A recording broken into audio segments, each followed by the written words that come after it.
کہا کہ لوگوں کے لیے حلال ہو سکتا ہے، آپ کے گھر سے دین آ رہا ہے، آپ کے لیے حلال نہیں ہے۔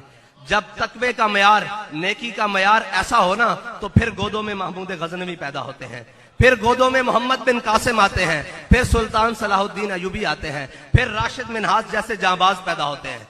ایسے ممکن نہیں ہے کہ ہم اپنے اعمال کو بھی درست نہ کریں اور ہم صرف ان کو تانا زنی کرتے رہیں جو مسند کے اوپر بیٹھے ہوئے ہیں، ایسے ممکن نہیں ہوگا۔ ہمیں پہلے خود اس صورت میں عمل کرنا پڑے گا جو ہمارے آقا و مولا کی سنت ہے، پھر آپ دیکھیں کہ یہ جہان ہی نہیں، دونوں جہان۔ علامہ اقبال کہتا ہے گنج ہائے ہر دو عالم را کلید، تیغ ایوبی و نگاہ با یزید۔ اقبال کہتا ہے اس زمانے کی نہیں، اس جہان کی نہیں، میں تجھے دونوں جہانوں کی کامیابی کا راز بتاتا ہوں۔ اقبال کیا ہے؟ کہتا ہے تیغ ایوبی، کہتا ہے تلوار سلطان صلاح الدین والی، اور نگاہ با یزید بستامی والی۔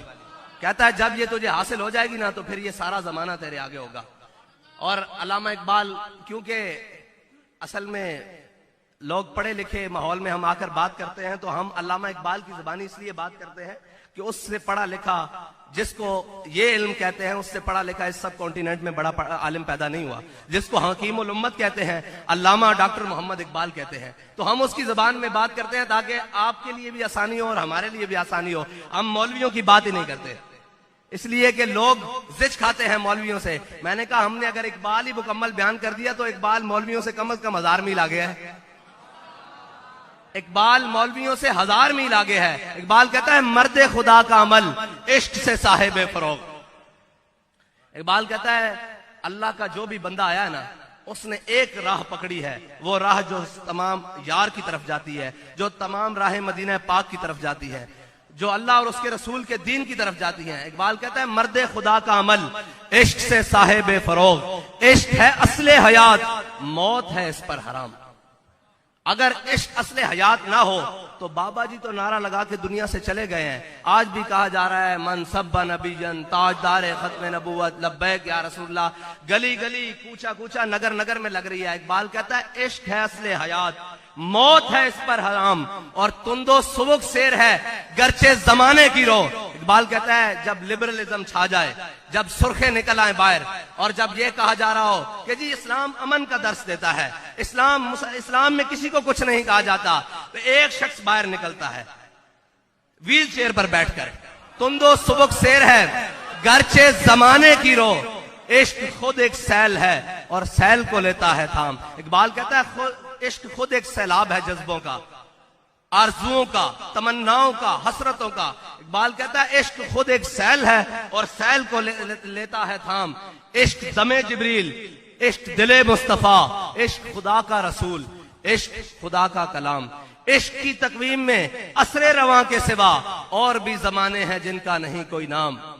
عشق امیر جنود، عشق جو ہے نا یہ لشکروں کا امیر ہے، وہ لشکر جو ہر باطل سے ٹکرا جاتے ہیں، وہ لشکر جو ہر ظالم کے خلاف کھڑے ہو جاتے ہیں۔ عشق امیر جنود، عشق فقیہ حرم، عشق ہے ابن السبیل، اس کے ہزاروں مقام۔ اور حضور سید عالم صلی اللہ علیہ وسلم کے غلاموں نے جو حضور سے محبت کی مثال قائم کی ہے نا، وہ قیامت تک کے لیے مسلمہ ہے۔ اور حضرت بلال حبشی نے حضور سید عالم صلی اللہ علیہ وسلم کی شان میں ایک نعت کہی ہے، اس نعت کا ایک مصرع ہے، ایک شعر ہے کہ ارا برا کنک کرا کرائی کری منت درا۔ یہ حبشی زبان ہے، یہ حبشہ کی زبان ہے جس کو حضرت بلال حبشی کی مادری زبان کہا جاتا ہے۔ تو اس کا ترجمہ حضرت حسان نے کیا ہے کہ اذا المکارم فی آفاقنا اذا ذکرت وفینا بک یضرب المثل۔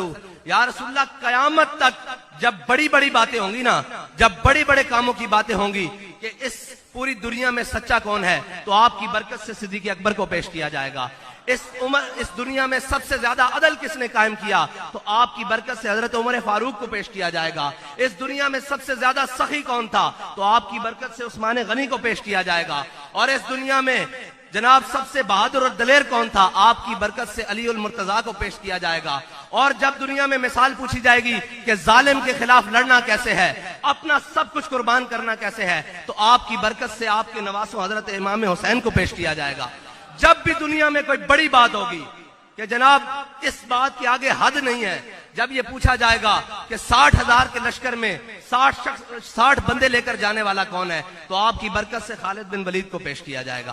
اور جب یہ پوچھا جائے گا کہ تمام وہ لوگ جنہوں نے ہمیشہ دین کے نام پر قوم کو لوٹا، ملت کو لوٹا، اور جناب سیاست کے نام پر قوم کے بخیے ادھیڑ دیے، لیکن جب حضور سید عالم صلی اللہ علیہ وسلم کی ختم نبوت کے اوپر مسئلہ آیا تو پوچھا جائے گا وہ شخص کون تھا جس نے نکل کر تمام اہل کفر کی آنکھوں میں آنکھیں ڈال کر کہا کہ ستم کرے درا، ہنر آزمائیں، تو تیر آزما، ہم جگر آزمائیں۔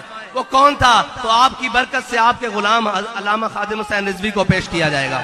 رسول اللہ لبیک لبیک لبیک یا رسول اللہ لبیک لبیک لبیک یا رسول اللہ لبیک لبیک لبیک یا رسول اللہ لبیک لبیک لبیک یا رسول اللہ لبیک لبیک لبیک یا رسول اللہ لبیک لبیک لبیک یا رسول اللہ لبیک لبیک لبیک یا رسول اللہ لبیک لبیک لبیک یا رسول اللہ لبیک لبیک لبیک یا رسول اللہ لبیک لبیک۔